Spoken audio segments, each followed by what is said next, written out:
Along with having either hyper-responsiveness to sensory stimulation or hypo-responsiveness, which is all due to alterations in brain structure, which I explain in my book, which is coming out in a month or two, Mending the Body with the Mind, Harnessing Kids' Superpowers to Heal and Stay Healthy. I have a long chapter on autism.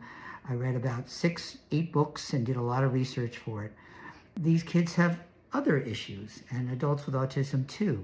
They have problems with social communication, even if they do learn language. They have problems picking up on social cues due to a lack of mirror neurons. These are the nerve cells in our brain that are like mirrors. They mirror the behavior and the gestures and the words spoken by others.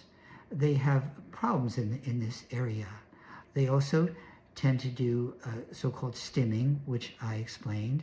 They may have certain elements of intellectual disability, not all of them, especially kids who used to be called kids with Asperger's syndrome. They may have completely normal intelligence or be extremely intelligent, like little professors. That was the original name for these kids with Asperger's syndrome.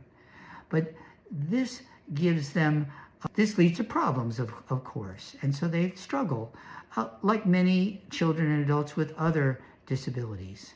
Of course, they often have strengths. The myth that children or young people with autism could not develop social relationships is just that, a myth. They often crave social relationships and friendships. They often don't know how to go about it.